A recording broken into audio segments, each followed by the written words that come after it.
Ketegangan di ruang tunggu UGD semakin terasa lantaran kondisi Radevan menyayat hati Mama Sarah. Wajahnya pucat, dan matanya mencerminkan kepedihan yang mendalam. Jangan tanya, air matanya yang terus merembes tidak berhenti sama sekali. Bagaimana bisa ini terjadi, Mas? Gumamnya, sambil mencoba menguatkan diri sendiri, tapi dia tidak bisa melakukannya karena tetap saja air mata itu tak lekas berhenti. Radevan tengah menjalani serangkaian pemeriksaan di UGD. Dialog antara para medis dan tim medis menciptakan suasana tegang. Cepat, kita butuh hasil ronsen dan CT scan. Cedera di kepalanya cukup serius, ucap seorang paramedis dengan nada khawatir. Papa Wijaya yang mendengar itu hanya bisa menghela napas berulang kali. Walaupun begitu, dia tetap mencoba memberikan sedikit optimisme kepada istrinya. Semua akan baik-baik, sayang. Kita harus percaya pada kekuatan Radevan, keahlian dokter dan doa kita kepada Tuhan, ucapnya dengan suara lembut. Setelah pemeriksaan di UGD, Radevan segera dibawa ke ruang operasi untuk tindakan lanjutan. Papa Wijaya, yang tengah berusaha menjaga ketenangan, dihadapkan pada keputusan sulit. Sebuah formulir persetujuan operasi harus segera ditandatangani. Dokter memberi penjelasan singkat pada Papa Wijaya. Kami perlu segera melakukan tindakan untuk mengatasi cedera di kepalanya. Waktunya sangat krusial, dan kami membutuhkan persetujuan Anda, Pak, ujar dokter dengan serius. Papa Wijaya merasa beban yang begitu berat di pundaknya. Tangannya gemetar saat memegang pulpen untuk menandatangani formulir persetujuan tersebut. Pandangan matanya terpaku pada pintu ruang operasi tempat Radevan akan menjalani tindakan. Saya percaya pada tim medis ini. Tolong, selamatkan anak saya, ucap Papa Wijaya dengan suara gemetar, lalu menandatangani persetujuan itu dengan tanda tangan yang mencerminkan ketidakpastian dan kekhawatiran. Saat pintu ruang operasi tertutup, Mama Sarah duduk di kursi dengan mata yang terus memancarkan kekhawatiran. Jangan tanya berapa banyak tumpahan air matanya. Doakan Radevan, Mama. Dia begitu kuat, pasti akan melalui ini, ucap Papa Wijaya, mencoba memberikan sedikit harapan pada istrinya. Mereka berdua duduk bersama di ruang tunggu depan ruang operasi, menanti kabar dari putra yang mereka cintai. Suara jam dinding menggema di ruangan yang hening, sementara harapan dan doa mereka menyatu menjadi gelombang yang melintasi ruang waktu. Papa Wijaya gelisah, tapi ia harus tetap tenang di depan istrinya. Sayang, kamu harus kuat dan sabar. Jangan menangis lagi. Mama Sarah mengangguk walau pada kenyataannya dia tidak bisa percaya apa yang suaminya katakan. Tuhan pasti mendengar doa kita. Radevan akan kembali kepada kita, begitu juga dengan Naira. Mereka anak-anak kita yang kuat, sayang. Ya, dan pada akhirnya, Sarah harus percaya pada apa yang suaminya katakan. Karena Tuhan tidak akan pernah tidur dan akan selalu mendengar doa mereka yang benar-benar berdoa dengan tulus. Dan ya, begitulah hari ini berlalu, dengan duka nestapa yang menyerang keluarga Wijaya dari dua arah yang berbeda. Tidak hanya soal kehidupan Naira yang bergantung pada setetes darah, tetapi juga kecelakaan yang menimpa Radevan. Mereka semua terjebak dalam pusaran ketidakpastian, berharap bahwa esok pagi akan membawa sinar harapan yang baru. Di tengah keheningan ruang tunggu di depan ruang operasi, Salina datang bersama Isyana yang menggendong Dilan. Entah kenapa Dilan hanya mau kepada Isyana sejak tadi. Ya, walau tangisan lembut sang balita masih terdengar dan membuat suasana menjadi lebih sedih. Ada hal yang tumpah ruap di hati mereka karena itu. Salina menatap mamanya dengan ekspresi cemas, khawatir, sedih dan terluka. Gimana kondisi Naira dan Mas Radevan? Tanyanya ke Mama Sarah. Mama Sarah, yang mencoba menahan isak tangis, menjawab dengan suara serak. Naira dan Radevan, mereka berdua dalam kondisi kritis. Naira di ICU karena pendarahan pasca operasi, dan Masmu harus menjalani operasi, sayang. Salina mengusap wajahnya kasar. Air matanya jatuh berderai. Siapa yang menemani Naira, Ma? Sabrina dan Bastian. Wijaya menyahut. Salina menggigit bibirnya menahan rasa sedih mendalam. Baby Dylan, yang terus menangis, seakan merasakan kesedihan yang dirasakan oleh opa dan omanya serta sang tante. Papa Wijaya berkata, kita doakan saja mereka, nak. Doakan agar Naira dan Radevan bisa pulih dan kembali bersama keluarga kita. Ini adalah ujian berat, tapi kita harus bersatu dan kuat. Salin mengangguk. Lantaran Dylan terus menangis, Isyana berinisiatif membawa Dylan menjauh dari ruang tunggu operasi itu. Dengan lembut, dia menggendong Dylan ke tempat yang lebih nyaman, memainkan lagu lembut untuk meredakan tangisannya.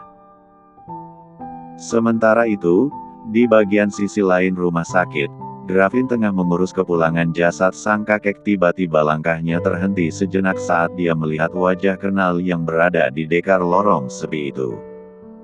Keningnya mengerut, mencoba menyusun ingatan. Gravin mengenali anak lelaki berusia 3 tahun itu. Ekspresinya penuh tanya. Siapa perempuan yang menggendong putranya? Ya, dia yakin itu Dylan. Gravin mendekati dengan penuh harap cemas. Maaf, bukannya balita ini Dylan? Tanya Gravin hati-hati. Radevan selalu mengirim foto kepada saya, walaupun kami jarang bertemu. Jadi, saya ingat wajahnya. Isyana yang menyadari kehadiran Gravin dan juga mengenali Gravin karena Naira pernah menunjukkan foto Gravin kepadanya. Ya, ini Dylan. Kenapa? Lo mau merebutnya? Kenapa dia di sini? Tanya Gravin penasaran. Naira kritis dan koma karena pendarahan pasca operasi bayi keduanya. Dan Radevan mengalami kecelakaan dan sedang menjalani operasi.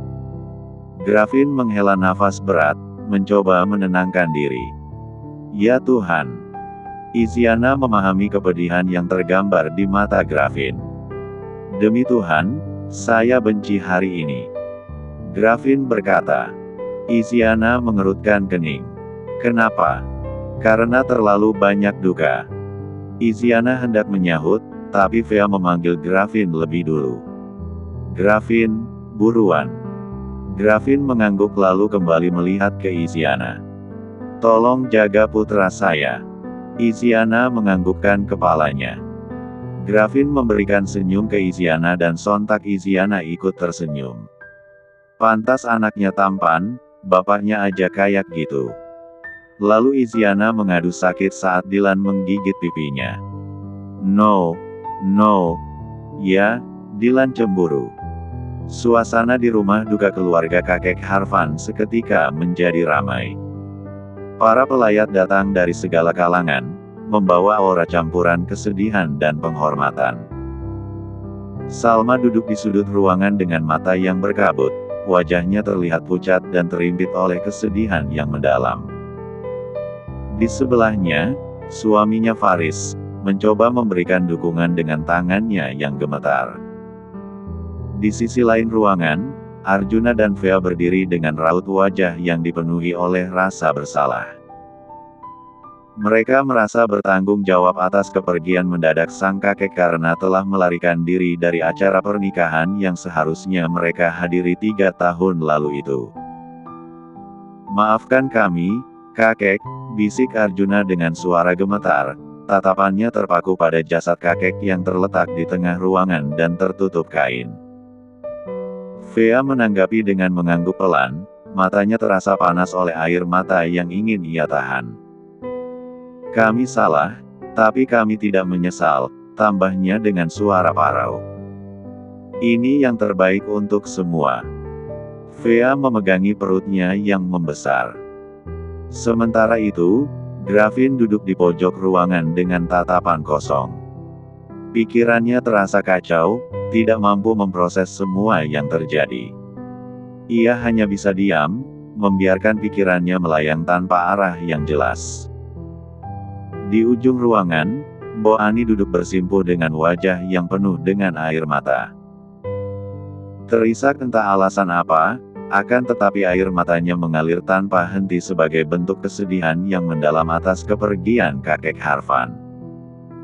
Suasana di rumah duka menjadi semakin terasa hening, hanya dipecah oleh isak tangis Mbok Ani yang menyayat hati. Di tengah keheningan tersebut, kesedihan dan penyesalan terus menyatu dalam setiap sudut ruangan, menciptakan aura yang penuh dengan emosi yang rumit. Gravin bangkit dari duduknya dengan langkah gugup, lalu melangkah mendekati Mbok Ani yang masih terisak di pojok ruangan. Dengan suara pelan, dia bertanya, "Mbok Ani, maaf mengganggu, tapi mengapa Mbok begitu histeris atas kepergian kakek? Kakek Harvan kan hanya majikan." Mbok Ani menoleh ke arah Gravin dengan mata yang berkaca-kaca. "Tuan Gravin," katanya sambil mencoba menahan isak tangisnya, "saya tahu saya hanya pelayan di rumah ini. Tapi Tuan Harvan, dia sudah berjanji akan menikahi saya." Gravin terdiam, matanya memperlihatkan kebingungan. "Menikahi Anda?" ulangnya, mencoba memahami apa yang baru saja didengarnya. "Tapi, bagaimana bisa?" Gravin pikir, hubungan keduanya tidak benar-benar terjadi, tapi nyatanya ada tali yang terikat. Mbok Ani menggeleng perlahan, lalu menghela nafas dalam-dalam. "Dia jatuh koma sebelum rencana pernikahan kami terrealisasi. Dan sekarang, dia sudah tidak bernyawa lagi," ucapnya sambil menundukkan kepala, isak tangisnya semakin tidak terkendali. "Saya mencintai Tuan besar, Tuan Gravin." Gravin merasa terperangah oleh pengakuan yang baru saja didengarnya. Dia tidak tahu apa yang harus dia katakan. Rasa bersalah dan kebingungannya semakin bertambah saat ia menyadari bahwa ada rahasia besar di balik kepergian mendadak kakek Harvan. Suasana di ruang duka semakin terasa penuh dengan aura misteri dan ketegangan. Gravin bisa apa untuk membalas rasa sesaknya Mbok Ani? Setelah prosesi pemakaman selesai dan kakek Harvan telah dimakamkan dengan hening, suasana kesedihan masih terasa kuat di rumah duka. Seluruh keluarga dan pelayat merasa kehilangan sosok yang sangat mereka cintai. Dan malam, setelah pengajian berakhir dan para tamu pelayat mulai meninggalkan rumah duka, Om Faris menantu kakek Harvan sekaligus pengacara keluarga itu, berdiri di tengah ruangan dengan wajah serius. Dia mengangkat tangan untuk meminta perhatian keluarga yang ada. "Untuk keluarga terkasih," ucap Om Faris dengan suara tegas, akan tetapi penuh dengan emosi, "saya akan membacakan surat wasiat dari almarhum kakek Harvan." Diam lengkap mengisi ruangan saat semua orang menatap Om Faris dengan penuh perhatian dan antisipasi. Langkah-langkahnya terdengar jelas saat ia melangkah maju, membuka amplop berwarna krem yang tersegel dengan hati-hati. "Sebelum saya membacakan surat wasiat ini, saya ingin kalian semua tahu bahwa kakek Harvan meninggalkan pesan yang sangat penting bagi kita semua," lanjut Om Faris dengan suara yang gemetar sedikit oleh emosi. Dengan suara yang terdengar gemetar, Om Faris mulai membaca isi surat wasiat pertama dari kakek Harvan. "Dengan ini, saya ingin menyampaikan permohonan maaf yang tulus kepada keluarga saya yang tercinta," ucapnya sambil menahan emosi yang terusik oleh kata-kata yang tertera di surat wasiat. "Gravin, maafkan saya karena terlalu keras kepala dan egois selama ini. Saya berharap kau bisa memaafkan kesalahan-kesalahan yang telah saya lakukan," lanjut Om Faris, suaranya dipenuhi dengan kesedihan yang mendalam. Dia kemudian melanjutkan membaca lagi. "Arjuna, maafkan keterlambatan saya dalam memahami perasaanmu sebagai cucuku. Saya menyadari bahwa saya tidak cukup peduli dan tidak cukup hadir dalam kehidupanmu. Maafkan saya. Om Faris menarik napas panjang sebelum melanjutkan. Vea, maafkan saya karena saya memaksa kamu menikah dengan cucu saya. Maaf. Suasana di ruangan semakin hening saat kata-kata permohonan maaf dari kakek Harvan terdengar. Setiap kata menciptakan gelombang emosi yang memenuhi hati setiap anggota keluarga. Mereka merasakan kehangatan dan kepedihan dari surat wasiat tersebut, serta keinginan sang kakek untuk memperbaiki hubungan yang terputus selama ini. Setelah membacakan surat wasiat pertama, Om Faris dengan hati berat melanjutkan dengan membuka surat wasiat kedua, di mana isi surat tersebut berisi pembagian harta warisan. Dalam surat wasiat ini, kakek Harvan telah menentukan pembagian harta warisannya, ucap Om Faris dengan suara yang terdengar tegang. Dengan hati-hati, ia mulai membaca. Untuk Gravin, saya menyerahkan posisi sebagai Chief Executive Officer di HD Group. Selain itu, saya juga menetapkan bahwa perusahaan tersebut akan menjadi milik Gravin sepenuhnya. Ketika kata-kata tersebut terucap, Gravin terdiam dalam keheranan yang tak terkira. Matanya memancarkan kebingungan dan terima kasih yang tak terucapkan. Dia tidak dapat mempercayai apa yang baru saja ia dengar. Om Faris melanjutkan. Hal ini merupakan keputusan yang telah dipertimbangkan dengan matang oleh kakek Harvan. Dia memiliki keyakinan yang besar akan kemampuan dan kecerdasanmu, Gravin. Dia ingin agar kamu mengambil alih perusahaan keluarga ini dan menjadikannya lebih besar lagi. Suasana ruangan kembali dipenuhi dengan keheranan dan kekaguman. Pembagian harta warisan tersebut mengubah dinamika keluarga dan masa depan perusahaan.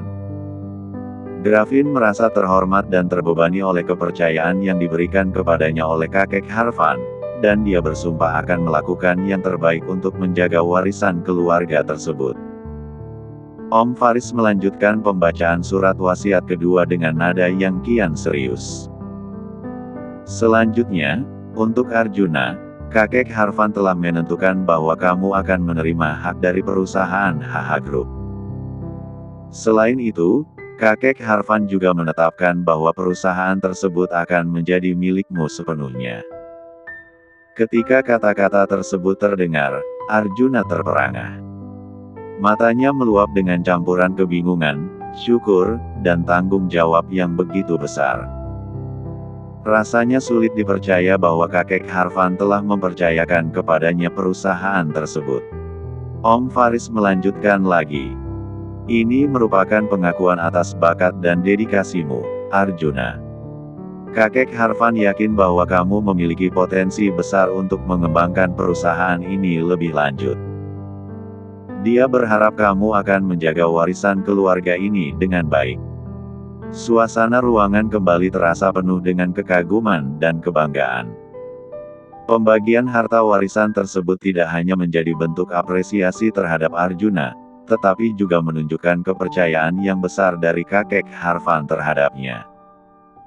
Arjuna merasa terhormat dan bertekad untuk membuktikan bahwa dia layak menerima kepercayaan tersebut. Om Faris melanjutkan pembacaan surat wasiat kedua dengan penuh kehati-hatian. Selanjutnya, untuk Mama Salma dan saya, kakek Harvan telah menetapkan bahwa rumah ini dan Harvan Hotel akan menjadi milik kami sebagai suami istri.